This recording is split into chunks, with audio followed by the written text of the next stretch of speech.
Hey there, Flatwork Kings. Welcome to another success highlight episode here at Flatwork Kings headquarters. I am with the founder himself, Mr. Will Mattingly. How are you today, sir? How's your day going? Doing great, Danny. Thanks. Glad to be here. Great to have you here on the call. And the one and only, I'm looking forward to this call here. Every call is special. Every success interview is special.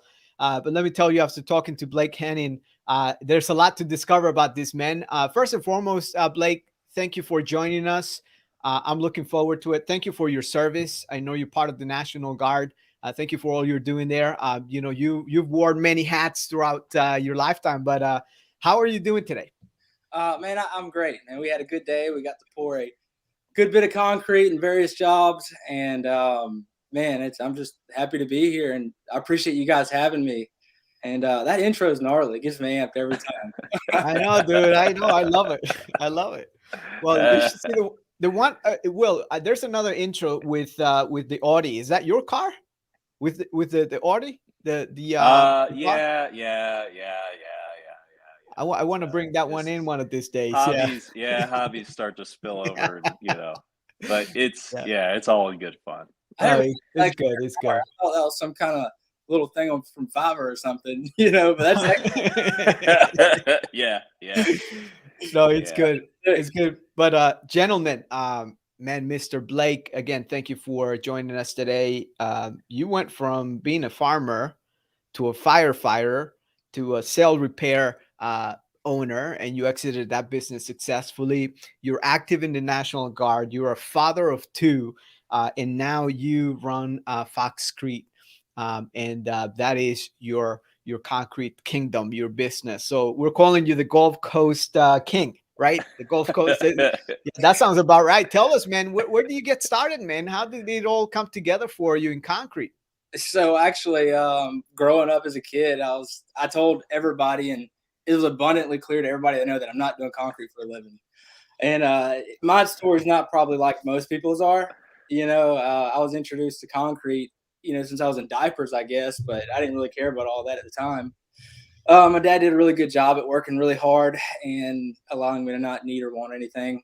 But I guess really mine started when I was about 15 years old. And at that point, I didn't really work with my dad too much. Just kind of went to work with him and he paid me to be there, you know. And I had a conversation with my older brother, and he's saying I was just kind of not taking what I was doing very serious. And he told me one day, he's like, "Man, you're coming to work, and you got to be here. Why not just be good at it? Why don't you actually learn something while you're here?" And at that point, I know it's like simple words, but for whatever reason, at that point, I was like, well, I guess I'll try now. And I didn't turn into a stellar finisher overnight, but I gave it my 100%, and every single time. And at the end of the day, what he explained to me was, you never know what opportunities are going to come about. And at the end of the day, if you're not giving 100%, you could be overlooked. So even if it wasn't concrete that I was wanting to do, it still gave opportunities for other things. And what I found out is that I actually do like concrete, and it's been awesome. It has been fun, and I'm very happy that I gave my 100% that day 15 years ago. So, in terms of Foxcrete, would you guys like me? I guess I'll go into how that started. Go for it. Yeah. Yeah, so this was back in 2011. My older brother Josh, who has a concrete pumping business now, um, he started Foxcrete, and after his son passed away in 2009, his name was Fox, and he wanted to keep this name relevant in everything he does and allow it to provide for his family as well. Well, we decided to go into business together. I was 20, and he knew I was a hard worker. I cared, and when it comes to family, that's one thing you get. And so about 6 months in, he decided to go ahead and do some refinery work, something that really paid the bills. And at the time, it was a little slow getting started. And so I asked if I could continue the business, and moreover, could I continue the name Foxcrete? And what I didn't realize what I was doing was it gave me this insane motivation to treat my customers right each and every single time. And what I mean by that is whenever I took the business over from my brother, he, I told him, I said, look, man, I'm going to make sure that Foxcrete is something one day, and I'm going to make sure nobody says anything negative about the name Fox. And so every time I have an upset customer, anything that doesn't seem fair or whatever the situation is, at the end of the day, it's his name that motivates me to do right, And so it was the best choice I ever could have made. And now Fox provides for so many families, and it's incredible, really is. So I guess throughout my, I guess 10, 11 years, well, 10 years now, I've done several things. I guess like you guys said, I've tried ostrich farming and all this other things, but at the end of the day, concrete is what actually, for whatever reason, I still don't understand, what I really love and enjoy. And so yeah, there's really nothing like it. Wow. Yeah, that's pretty impactful stuff. And when you said I'm here, why not be good at it? That's a powerful statement in itself.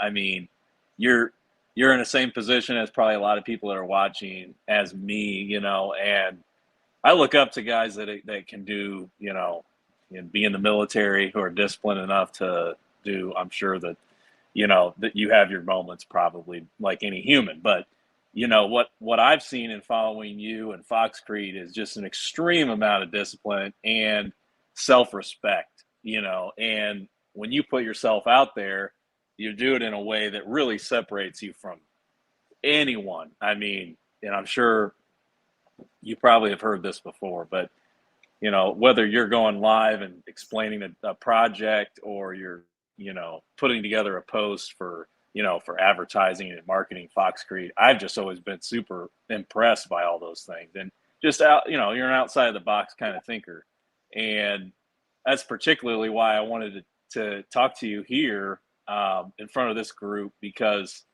you and I have gone back and forth on some little ideas. I know that you're an innovator, and I've been attracted to that, drawn to that, and yourself and a few other guys too. But right when COVID's first hit, everybody's kind of freaked out, staying at home, thinking about what's going to happen with the economy. Am I gonna, how am I going to shake hands with people like I normally would if I'm going to have to wear a mask, maybe even rubber gloves? I mean, there's parts of the country that are still dealing with this. And next thing you know, I'm scrolling through my feed and I see Foxcrete website. You go online, do your estimate through our website, and then you get like a care package. I mean, explain this.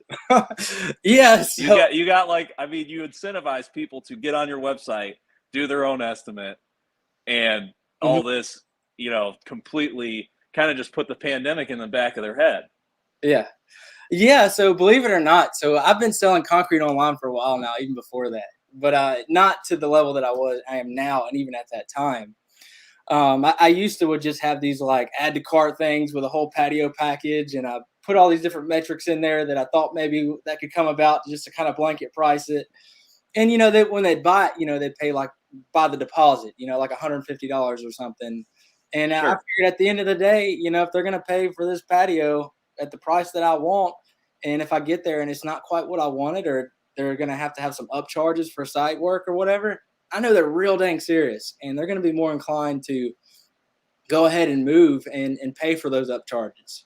So at the end of the day, if you have a huge demand for work and leads, it's a great opportunity to cool out the ones that aren't super serious. Yeah. So you kind of use that as a filter of, and this is again, just trying to get that initial quote out of the way. They pay $150 deposit. That shows you they're serious. And then you would go out to the site at that point and kind of verify things, and that's where those up charges come in. Is that what you're saying? Exactly. But here's what I do now. So now I know there's a Crete quote that's out there, and it looks like they got a really cool software. I didn't even know they existed at the time. So out of desperation, I made my own, and that's the program that I'm using. Okay. But what I decided to go ahead and do is I wanted people to be able to, work on the sizes and dimensions here, instead of just a blanket you get a 12 by 24 for X amount of money. And I also needed an opportunity for them to send me photos of the area. But just to kind of double back to the COVID thing of why I created this was mainly just because when COVID first happened and everybody was getting these stimulus checks, everybody had like $3,000, and as a concrete guy, there's not a lot you can do for $3,000. Yeah. I was getting just relentlessly 15, 30 calls a day at the peak side, and then on average, 5 to 10, a day following, but that's a lot of leads for a small company. And what I didn't want to happen is upset people because we weren't doing a good job with following up or whatever the case may be. So to meet that demand, mainly just to, the big thing was just to save time and also not to piss people off, to be honest. And what worked out great is Deborah in our office, as soon as they call, she'll kind of walk them through it, send them to that calculator, and they'll kind of get some ballpark figures. And when you look at the calculator, the really nice thing is it does allow them to send a photo of the area. And once you've been doing this for a while, you can pretty well tell, what's going to be needed for the average back patio. And man, a good bit of our business comes from that calculator. And I just try to keep making it better and better and a little more. What I noticed, though, is the more detailed that you make that calculator, the less people want to use it. And I know it's crazy, but if there's too many options, too many this and that, they get like really overwhelmed. So we kind of scale it back a little bit. And what they'll do is they'll get that price instantly, kind of like Creek Quote. And they'll, if they like the price, they'll send a photo in, and we'll get that submission. So anytime that anybody's remotely serious, I get opportunity to call and talk to them anyways. And that slowed our demand down considerably in terms of in-person quotes. And now it's hard for me to want to go to a in-person quote for a backyard patio because I've already put so much effort in this and it works. And we have such a huge demand for Foxcrete here. We got this branding here that, a lot of times people, they'll look at our reviews, they'll look at our overall word of mouth or whatever the situation is, and they'll go ahead and put that deposit in sometimes right away, just before they even have talked to us or anything of that sort. So it's really cool to go to bed at night, wake up, and you have someone paid their deposit, and you don't know who these people are, but they want you. And oh wow. Yeah, it doesn't get any better than that, man. That's admirable. I mean, just flat out, I think that's where everyone should strive to be in business, right? I mean, you're selling while you sleep. You're setting up something that operates autonomously. I mean, at least a part of the business, right? Not every little thing is going to run itself perfectly every day, but to start the sales process with somebody literally while you sleep is nice. I mean, and going back to your branding, I think everybody should hear a little more about this too. So you've got a brain that kind of, I think you operate at a wavelength at which, you can kind of dissect what's going through your customer's mind. And there's a few, I call them Jedi salesmanship, type of tricks, but just techniques. And I want you to kind of expound on that a little bit. I think you have a good, better, and best quote sometimes. I mean, is this every project, or is this just on driveways or just on patios, or where are you applying that? That a lot of time mostly applies to like that online quote. And the reason why I do that, I mean, we'll talk about that in person, but when you don't have the opportunity to be in front of someone and explain, what the different options are, everybody understands good, better, best. And they don't have to quite understand what they're buying, but if they know I'm buying the best or I'm buying better than just good, it allows them to feel more confident in choosing this option. Because at the end of the day, everybody understands good, better, best, no matter what. And then you have these customers that, I want to pay for the best. I want the best. And now that's exactly what they're getting. And with these, go ahead. Oh no, I was just, and that goes by, reinforcement, PSI, saw cutting, etc., of how we break down good, better, best. But And that probably deals a lot with that inner frustration that a lot of us have. You kind of get almost frustrated or anxious about where is my quote compared to, how hard is this person shopping? Am I one of five estimates they've gotten? Some people will come right out and say, hey, I've got three other quotes. So you're shielding yourself from, you know, to for lack of a better words, you're shielding yourself from wasting your time with, people who are not seriously shopping, via the online quote. And then furthermore, you're giving them those options that kind of stack your options. So you're giving them three quotes in one in some cases, right? So, Mhm. they look at this other quote, and I'm sure that people that are listening can probably relate with this, but if as a contractor, if I give somebody one option and one price, I have a third of the opportunity that you have by giving them three. Mhm. And And that's just the same product, just better reinforcement. It's the things that you really want to upsell people on, right? Yeah, absolutely. And one of the nice things of that, it does bring to light that not everything's created equal. And people look at quotes, they say this guy's, sometimes it's not detailed or they don't really bother to dive into that. But at the end of the day, it lets them know that there's other options that can make your patio cost more. So whenever Hmm. they're comparing quotes, they realize that, hey, this ain't always just apples to apples, no matter what, you know. Yeah. And how does that translate to your crews in the field? To how many guys do you have now?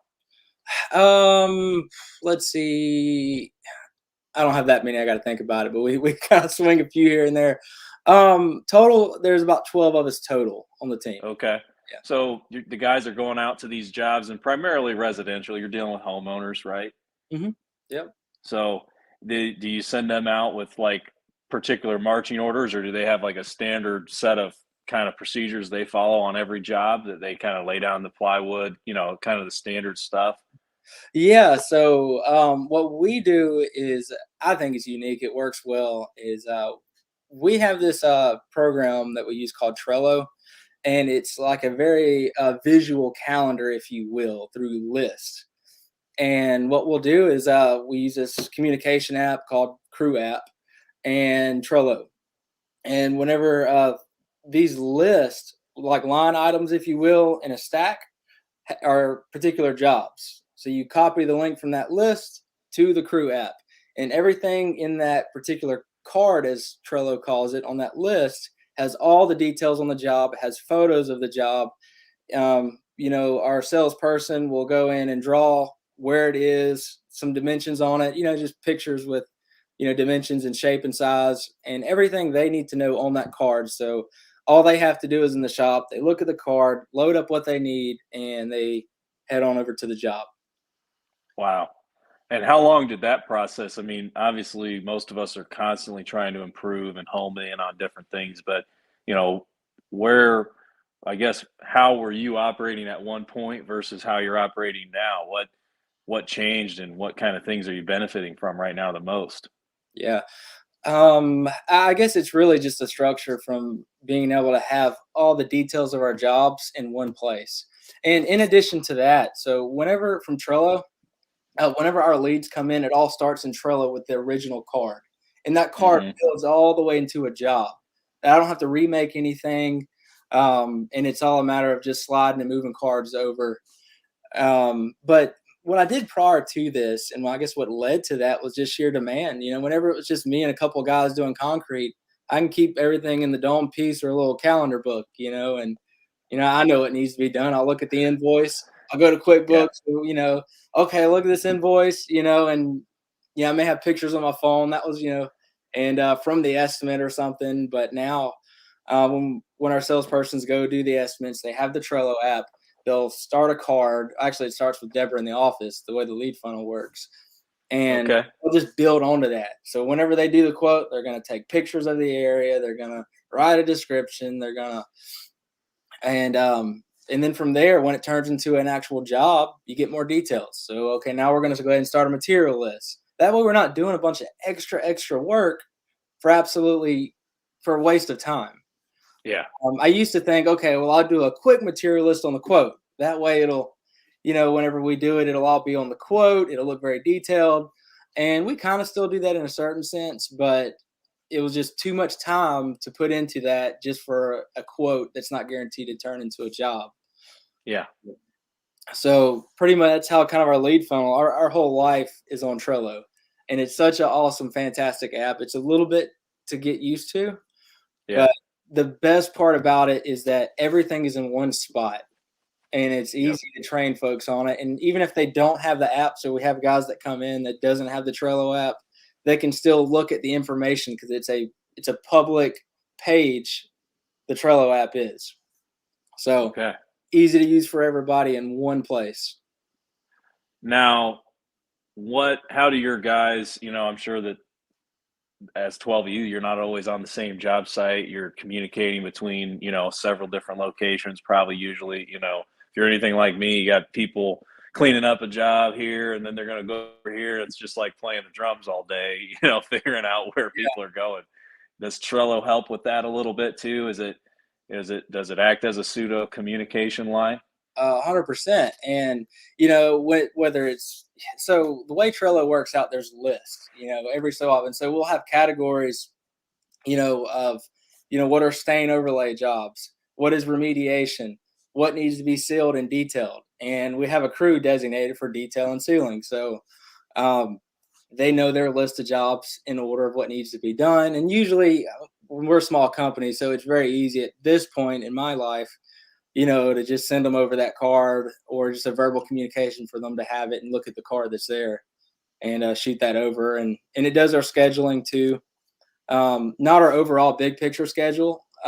We still use Google for that, but it does, form schedule 1, form schedule 2, form schedule 3, and each one represents a week. And then pour schedule 1, 2, and 3 that overlap in a certain sense. Yeah. And then we have all right there at a glance in front of us, what time concrete's scheduled, when it's going to be there and who's it with. And it's all visually right there, and everybody is a lot easier on the same page. Yeah. Now, do you have particular crew leaders or key people have been with you through some of this change that they've seen happen? Or how is some of those?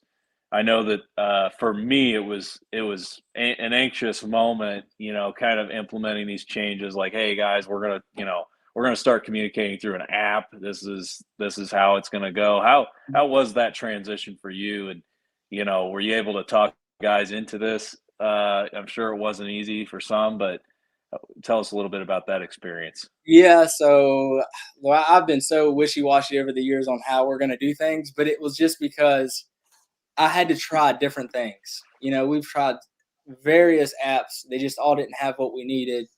And so a lot of the guys that are here, they know Blake's going to try different things to make it work. And Trello has been sticking for about the last year, and it's been the best thing we've found. And the big thing is you don't have to be really tech savvy to be able to use it. But yeah, so in terms of that though, how I'll initiate that, I would love to say, okay, guys, let's all come in for a big training day, right? But with us, it's usually just a matter of, with the crew leaders, hey, this is what we're doing, this is what we have, this is where you're going to find your information now, and it's so easy to use. There wasn't a huge curve in terms of being able to see the information. So for me, figuring out how to structure the app was a difficult thing, but in terms of the user interface of using it was a lot easier.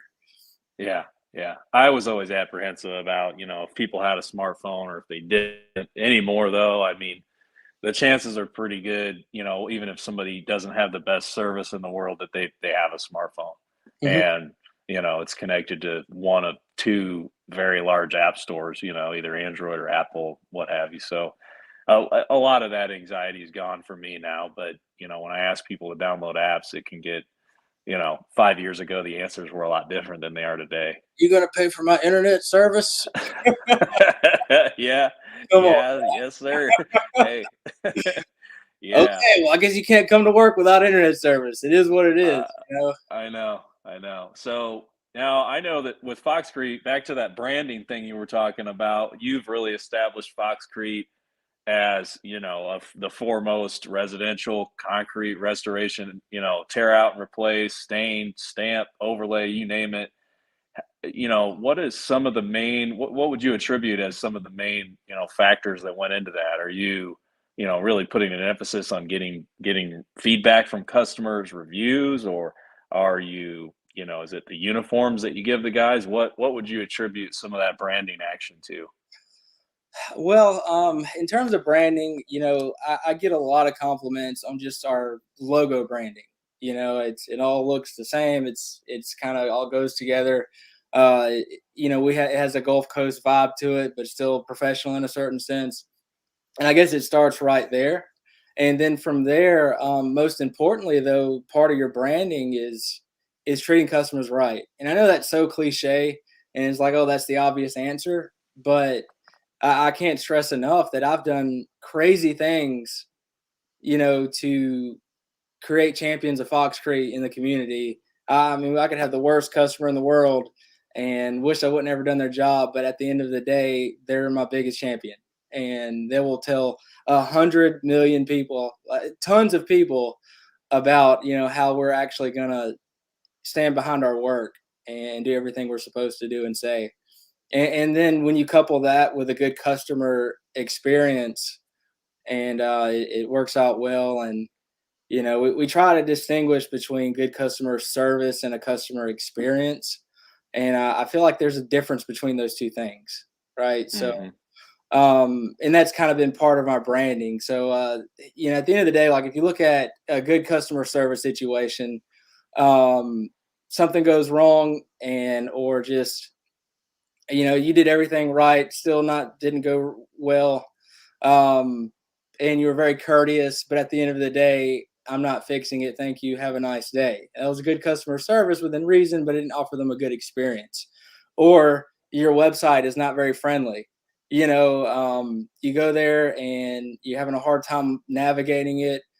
It doesn't create a good experience for these guys. And you can be nice and courteous all day long, but if you don't have a good experience to back that up, it doesn't really do you a whole lot of good.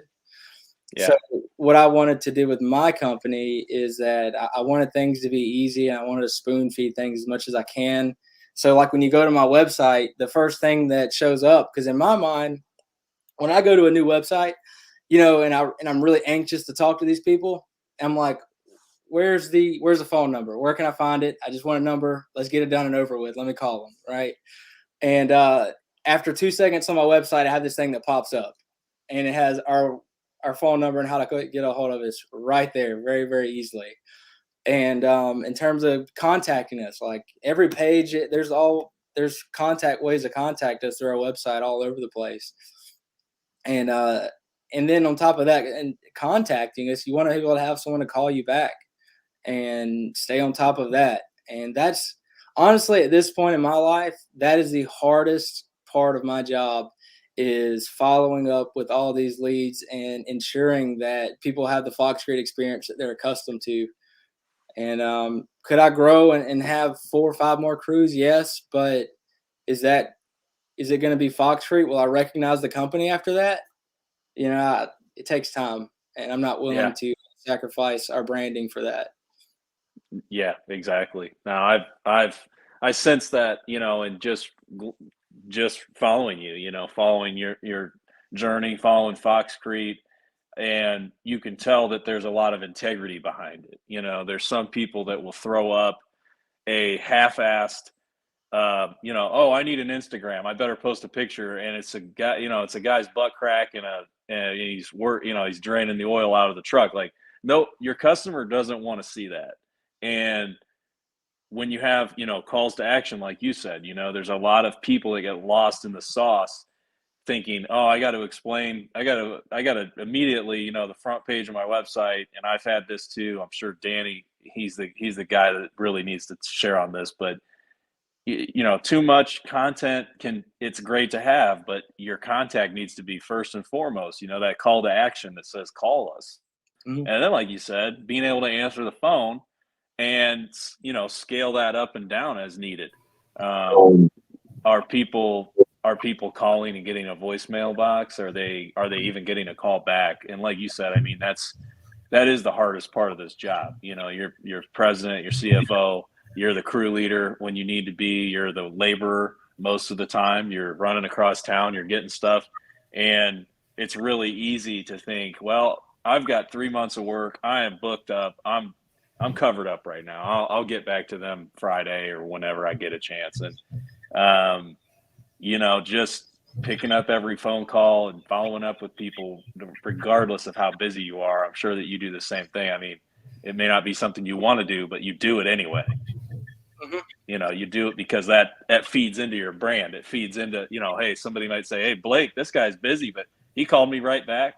Or, you know, hey, he answered the phone and shared a conversation with me for 10 minutes. And, you know, I was just thankful for that, you know.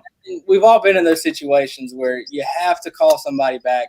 You don't have an answer for them, so you just avoid it altogether, right? And push them off. They get forgotten or whatever.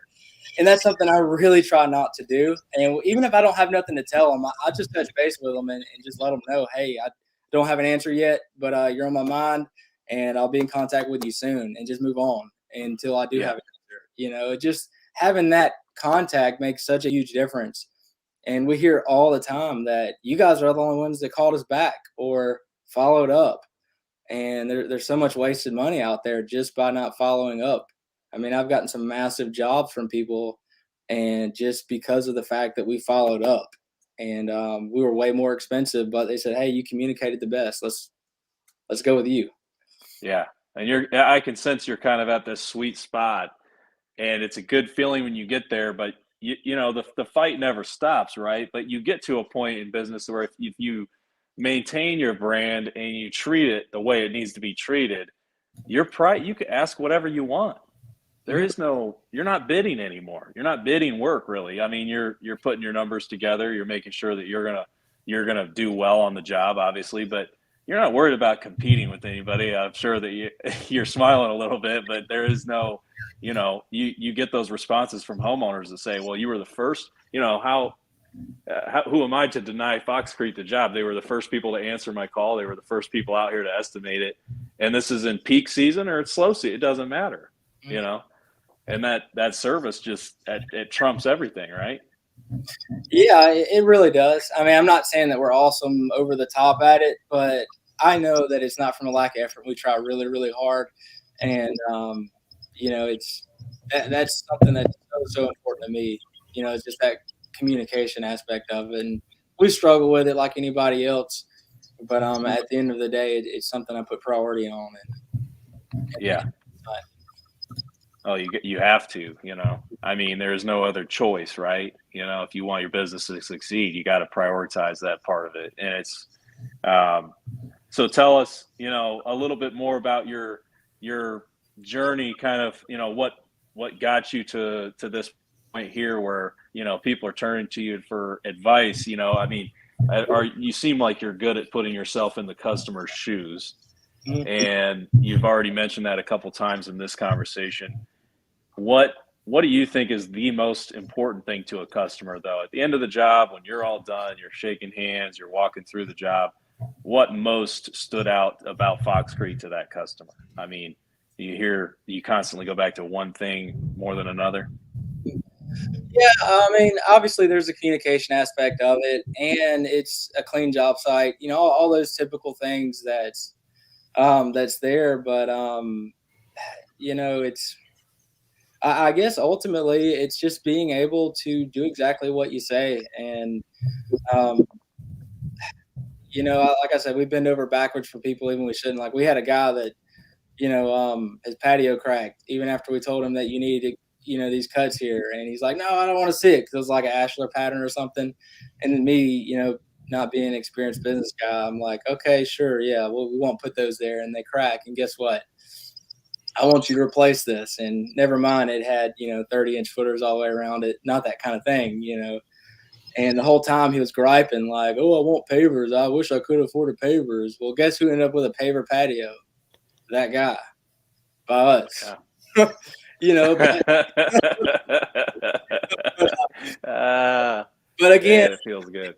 But at the end, you know, I mean, it's literally just, I mean, we go so far out of our way And really, you can get away with a lot of things as long as you maintain proper expectations. Like if you know these things could potentially happen, or there's going to be potential damage here, or whatever the case is. Like I'm telling you, it's maintaining expectation no matter what you're doing. If you're going to go there and you're going to leave the yard a wreck, or you're going to not sod the yard, or whatever the case is, if you tell them that ahead of time and they agree to that, they're fine. They're going to be a happy customer. But if you go in there expecting that it's supposed to look like this patio teleported in the backyard, you may have did a rock star job, but their yard's messed up, and you didn't tell them that was going to happen. You're going to have upset customers. So it's really about maintaining expectations. And that's something that I like to think we do a good job at within reason. Before they even put their deposit in, there's like a little checklist online of things you have to agree with. And I don't know if you can pull that up. You might recognize some of it. I took some of that from your website. I love it, man. No, it's that's it. That's exactly the sauce, So if you go to reservations go to the website there, or on the bottom right, it'll say website, and you go to reservations. Oh, press the top left.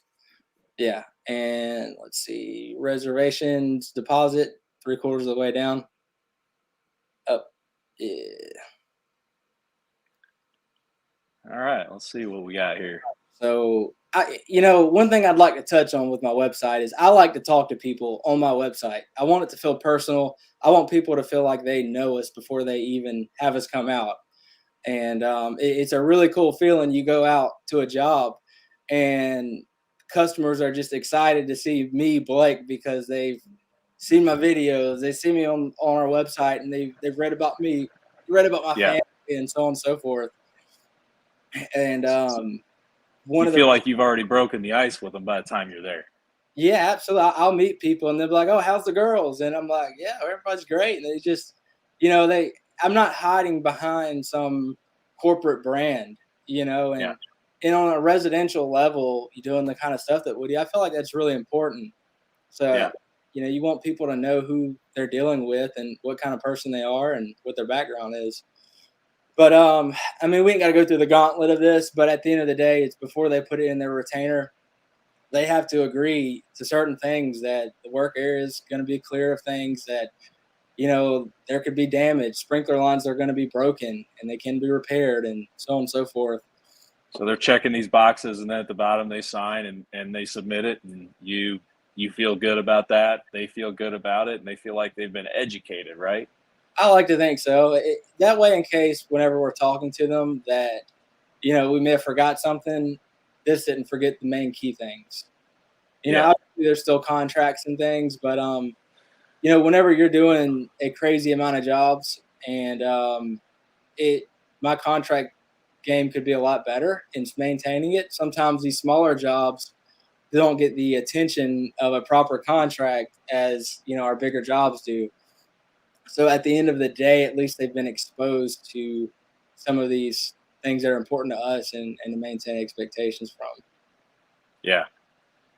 Well, yeah, that's I don't know quite how to put into words, just how impactful that kind of stuff can be on a customer's experience. Like you said, when I like to think of it as a hallway, right? So, your customer starts at the other end. When they're coming down, there's doorways left and right, little pockets, little chutes, little ladders, they can climb down here. And our job as, being the business owner, the liaison between, the project happening and what's going through their mind, you want to keep those blinders on them, right? So they're just looking forward. They kind of know what's next, just enough to be dangerous. They don't, you don't have to over explain things. I'm sure that you can relate with that statement, but just keeping those expectations out in front of people almost keeps them distracted from what's on Google, what the neighbor said last night while we were just, you get all this feedback as a homeowner, and you got this project going on, and you hear a lot of people say, my neyBors were over here last night. They said something about this. And, the more you can educate people, the more they can begin to, stand up for you, right? You get people, the neighbor's an engineer, or the neighbor on the other side is the cousin's an engineer. You start to get this almost feedback kind of stuff going on. Yeah. That's where I've noticed the biggest net benefit for us, in setting those expectations. And I don't know if you can relate with that.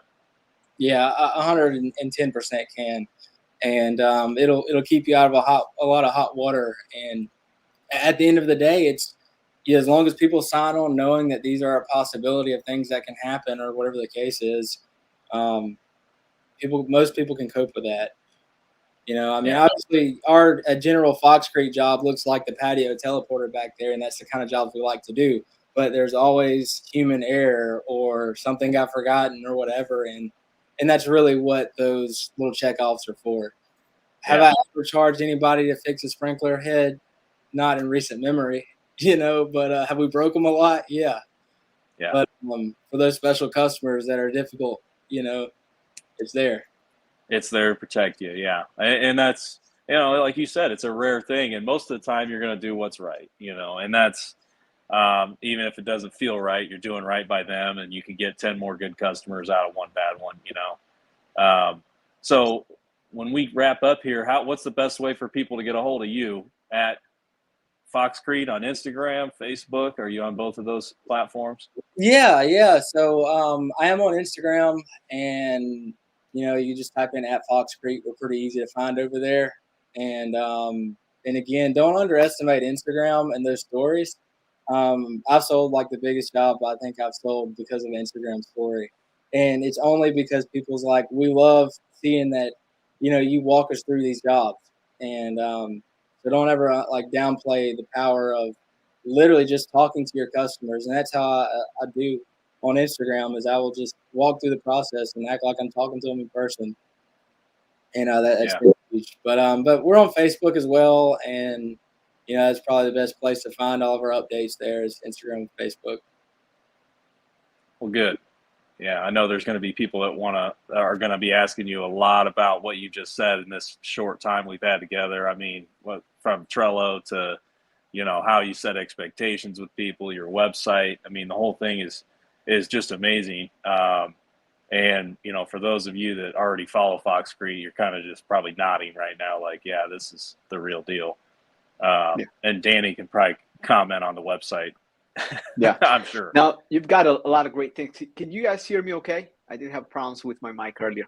All right, awesome. So Blake, I do want to kind of go through your website and your social media and kind of talk about that a little bit more for those listening. And sometimes when we're talking about a website, it's hard to visualize.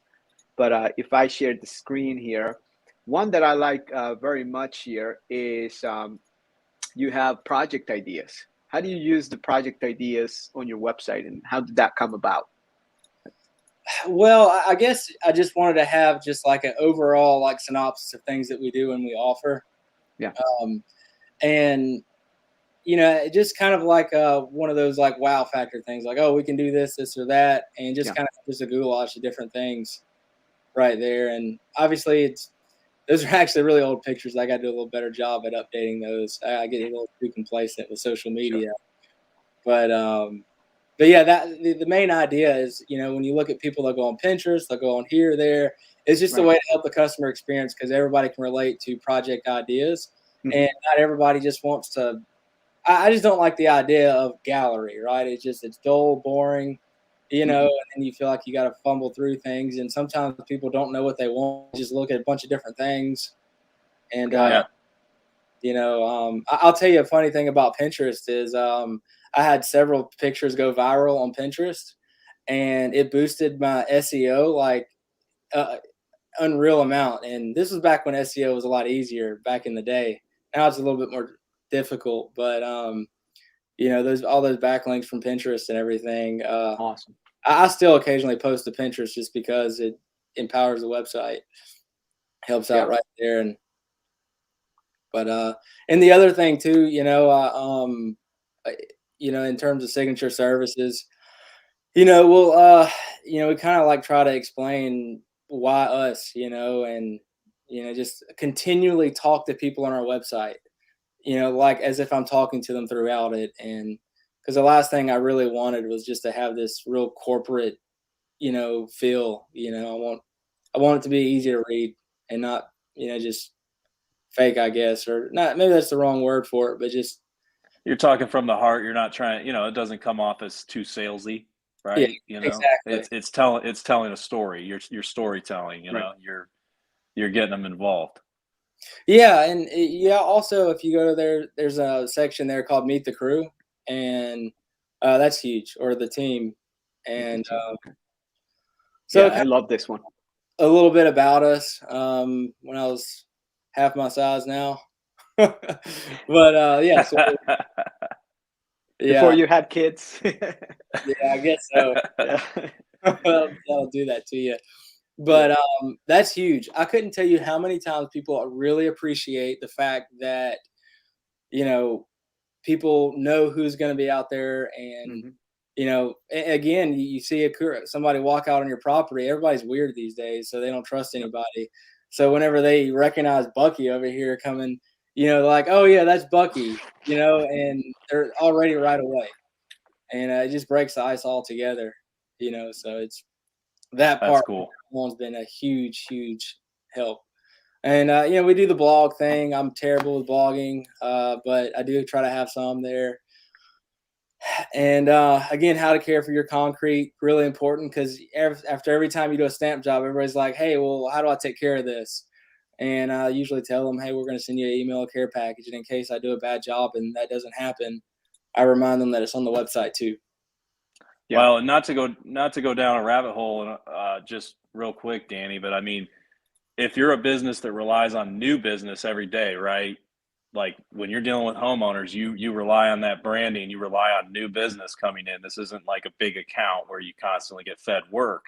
So really your true value on paper really boils down to what traffic you're garnering.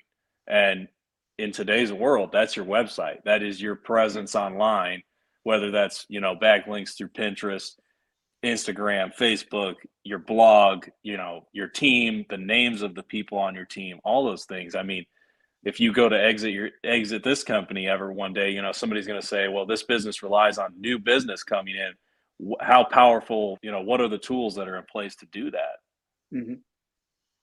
And, Yeah. that really boils down to your presence, your stake. You have a big piece of real estate right here. Right. Yeah, Yeah.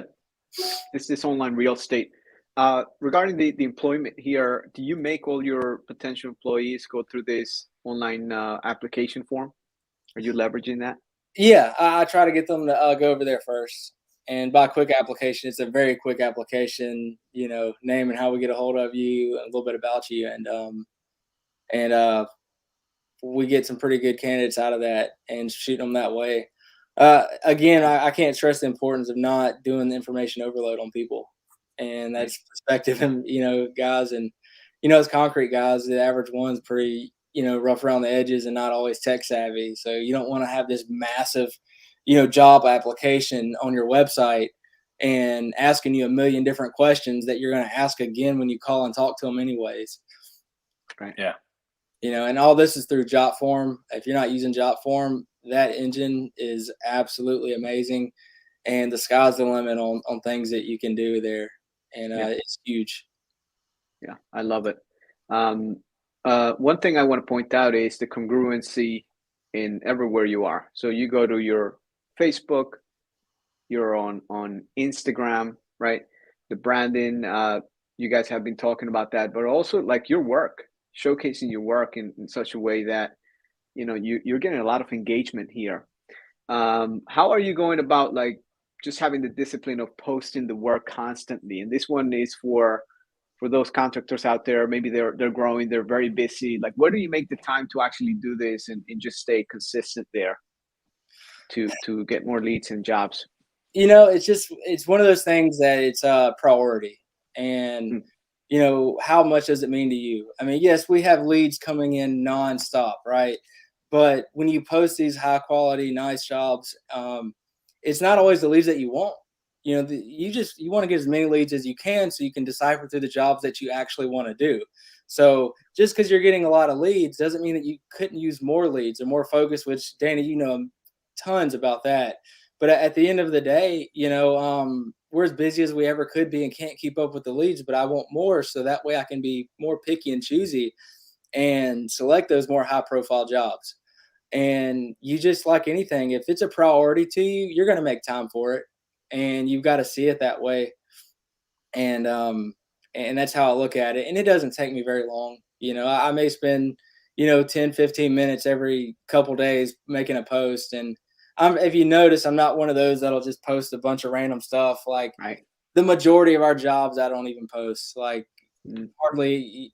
And sometimes if the guys are out doing work and I haven't been able to personally go out there and look at it, I'll post something that I did a year or two ago. Just because nobody really knows the difference anyways. Or heck, post something that you did and write a story about it real quick. I mean, it doesn't take long, and the more you're going to get. And you just kind of want to put yourself in that mindset of, if I was a customer, what would I want to see and what's important? And don't just make a bunch of wasteful posts about this, just make your content worth it, in my opinion, what worked for me.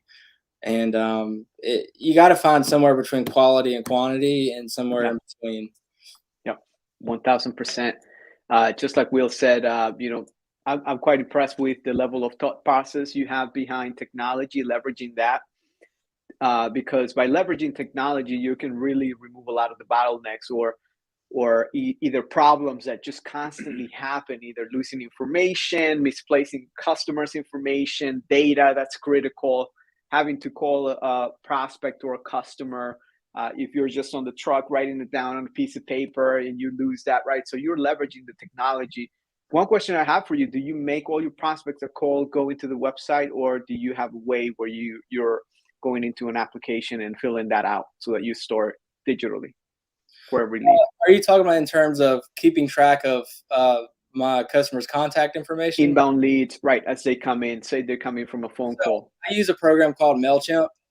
Okay. And anytime people put a inquiry in, it stores in your email, easy to find. It'll say in your email. And two, the program MailChimp will keep every single email that's ever came through, from your inquiries to deposits and so on.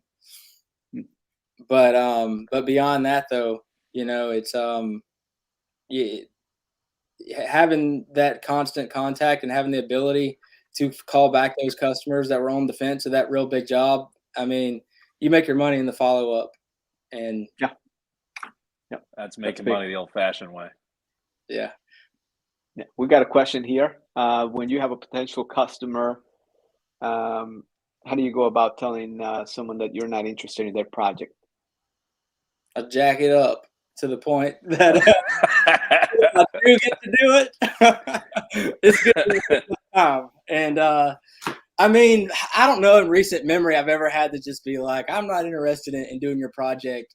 I mean, there's been times where I've been on quotes and the guy's like just crazy rude to his wife, and I've told him I wasn't interested in that. But usually you just you can price yourself out of the job at the end of the day. And honestly, it's and then there's certain jobs that just don't fit and it's not profitable for our company to do. And we just explained to them we don't do those type of jobs anymore.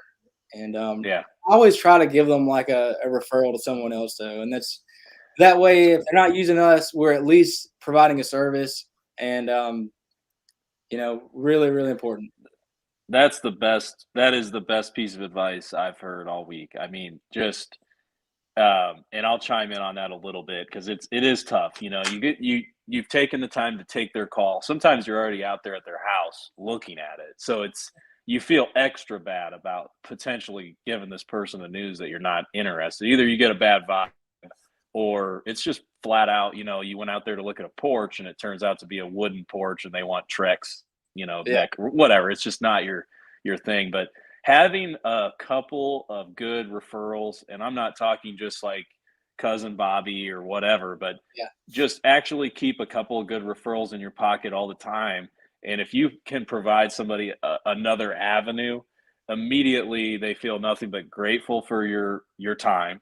And it goes from animosity to thankfulness. Oh, I really appreciate you coming out here. I had no idea you don't do Trex or whatever, as opposed to, there were times when we would even tell somebody over the phone, that's just not something we do.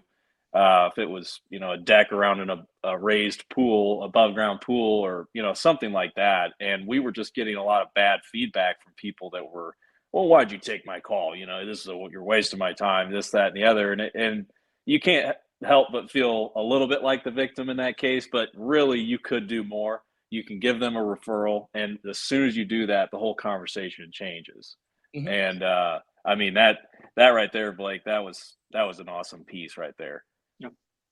Yeah, it's just all about pride and a good experience. And at the Yeah. end of the day, you just got to put yourself in their shoes and how they feel about it. And that's like the sole principle of how I operate, is not in my thoughts, but their thoughts. And I tell people, we're not always the cheapest, but hiring us is insurance. We have a good track record of doing the right thing every time. And, that's the big thing. You gotta back up that statement, Yeah. Yeah. Well, Awesome. looks like we got one here. Yeah, this one is he's saying he nailed it. Sometimes we don't want the project, but at least we can give it to another. We give him another avenue.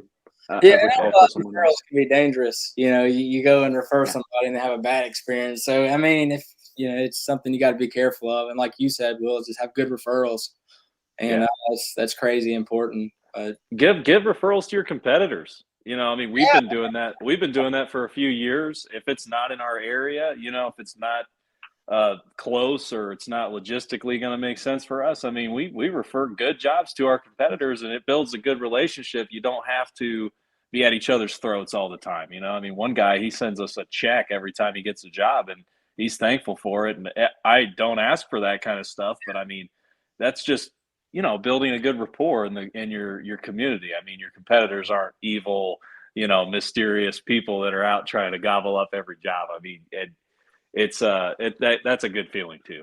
Yeah, and that's another reason too that I have my prices on my website. And I get some of my competitors, they'll call and ask, hey, I got this going on, what do you think? And all that. And I just try to have a good relationship with all the guys that I work around. Because there's so much work out right now, you don't have to be cutthroat and a butthole to them, But at the end of the day, whenever guys see that, hey, Blake's charging this and he's getting it time and time again, it elevates the market to what you can provide. Because at the end of the day, you got Jim in the back of his truck, and then you got us running a professional business. It ain't because I'm trying to gouge my customer more. It's so that way I can better take care of my people and provide benefits to these folks. But if you're not going to allow me to charge accordingly, it's got to be Amen. there. It won't come out of nowhere. Amen. Yep. Love that. So Blake, you're going to be joining us for Flatwork Kings this year. Mm-hmm. Tell us, man, it looks like things are going quite well for you in the business quadrant. Why are you attending? What's your motivation behind coming over and hanging out with us at Flatwork Kings this year?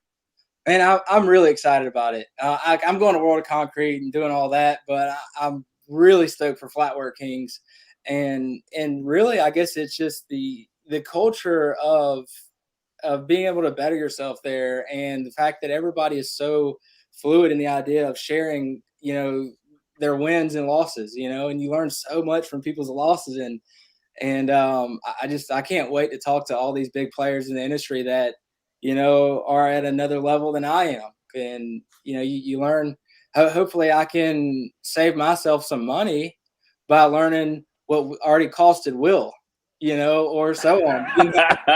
Because he's already learned. Yeah. I come over here and he's going to tell me, and it's one of those things that it's a huge value, and I cannot absolutely wait. And trust me, I got plenty of questions for you, Will, and definitely look forward to it. I can't wait to have you, man. No, it's going to be a blast.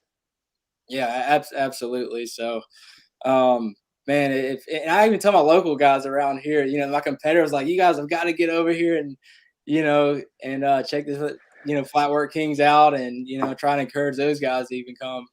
Because at the end of the day, I just want to elevate concrete around here and kind of be an ambassador of concrete, and, continue to try to be that leader in our area. And, you got a really cool thing going on. I just want to support it and learn as much as I can. I appreciate it.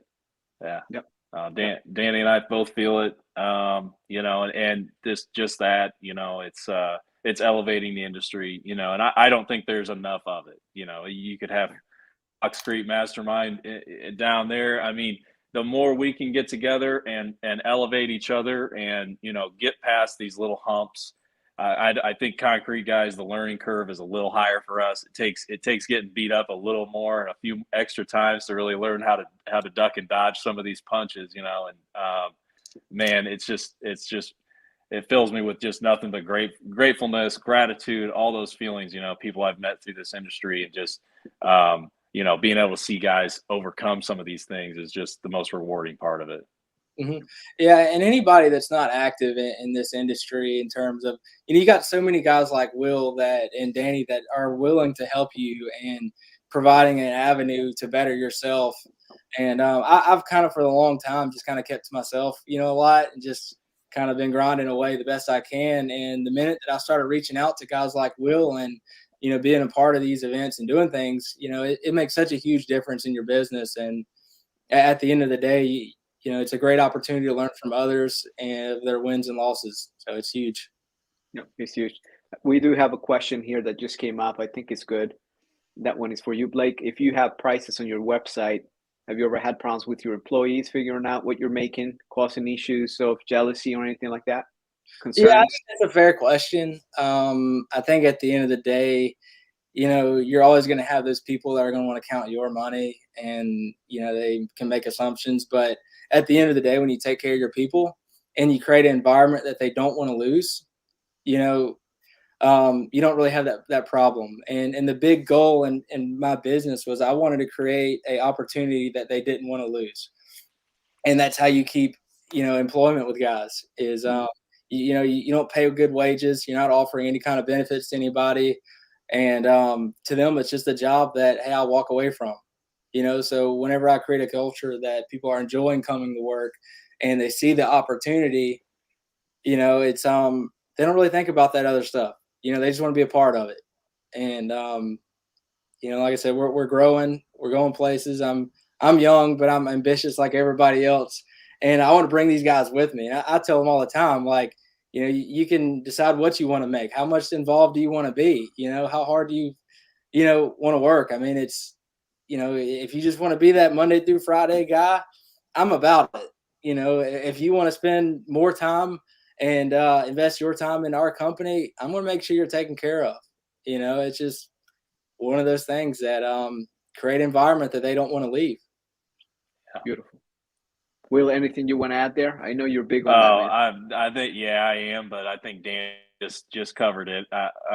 Sorry, Blake. But yeah, I mean, you got to work twice as hard always as the leader in a company, and that it applies at every level. So I mean, if you can convince your team that there's something bigger that we're working towards, obviously it's hard to motivate people when you're stuck golfing or you store your 60-foot cigarette boat at the shop, but you got to have some self-control on those things. And to really show it, I mean, you got to give people opportunity. And if it's tiring, you're probably doing something right, because it never gets easier. You just get better. You constantly, you find a way for, if somebody's hungry enough, like you said, if you want to graduate to a Saturday, Sunday guy and then work that 8th day of the week, we're all about it, but if you want to clock out at 4, I can give you that opportunity too.